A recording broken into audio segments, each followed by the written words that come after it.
Hello viewers, আসসালামু আলাইকুম। তৈরি করব একদমই সহজভাবে মুখে লেগে থাকার স্বাদে ছোট মাছের ভুনা রেসিপি। এভাবে ছোট মাছ রান্না করলে যে কারো ভীষণই পছন্দ হবে এবং এই মাছের স্বাদ অনেক দিন মুখে লেগে থাকবে।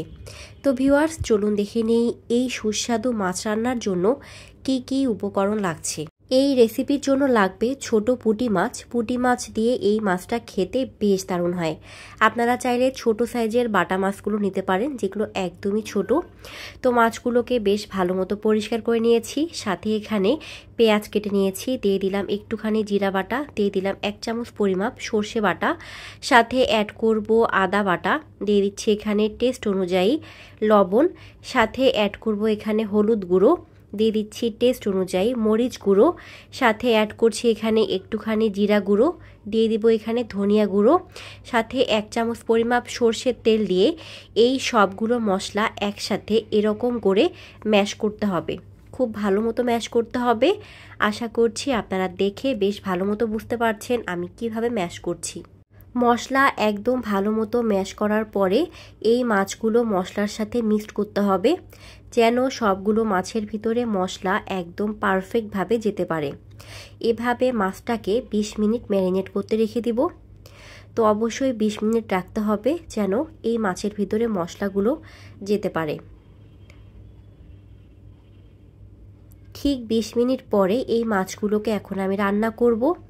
তেল একদম ভালো মতো হাই ফ্লেমে গরম করে চুলার মিডিয়াম টু লো ফ্লেমে এই মাছগুলোকে রান্না করতে হবে। তো আমি সবগুলো মাছ দিয়ে দিলাম। অবশ্যই তেলটা হাই ফ্লেমে গরম করতে হবে, না হলে তেলের সাথে মাছটা লেগে যাবে, উঠতে যাবে না।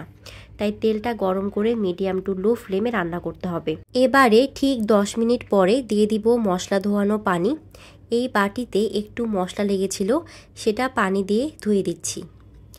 এবারে এটাকে আমি কিছুক্ষণের জন্য রাখবো, যতক্ষণ না পানিটা শুকিয়ে যায়।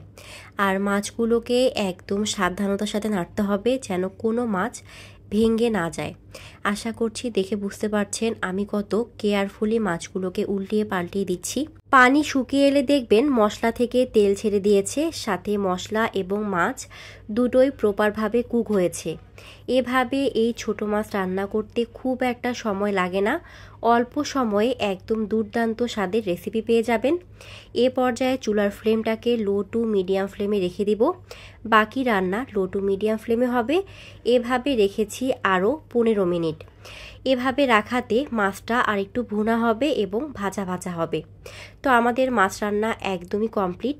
অবশ্যই কেয়ারফুলি মাছগুলোকে উল্টিয়ে পাল্টিয়ে দিতে হবে, না হলে মাছটা ভেঙে যাবে।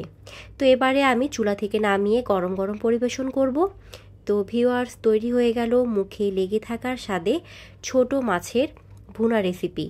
এটা দিয়ে গরম গরম ভাত খেতে জাস্ট অসাধারণ লাগে। সাথে কাঁচামরিচ, লেবু এবং পেঁয়াজ, এসব হলে তো আর কোনো কিছুই প্রয়োজন নেই। অবশ্যই বাসায় ট্রাই করবেন। তো ভিউয়ার্স, এই রেসিপি আপনাদের কাছে কেমন লেগেছে অবশ্যই তা কমেন্টে জানাবেন। আমার চ্যানেলে ছোট মাছ, বড় মাছ, যে কোনো মাছের অনেক অনেক রেসিপি দেয়া আছে, চাইলে দেখতে পারেন। আশা করছি প্রতিটা রেসিপি আপনাদের সকলের কাছে ভীষণই ভালো লাগবে। এগুলো তৈরি করাও যেমন সহজ, খেতেও হয় দারুণ দুর্দান্ত। তো ভিউয়ার্স, আজকে এ পর্যন্তই। ইনশাল্লাহ দেখা হবে আবারও নেক্সট কোনো নতুন ভিডিওতে। সে পর্যন্ত সকলে ভালো থাকবেন, সুস্থ থাকবেন, আমার পরিবারের জন্য দোয়া রাখবেন। Thank you. Let's see the next video.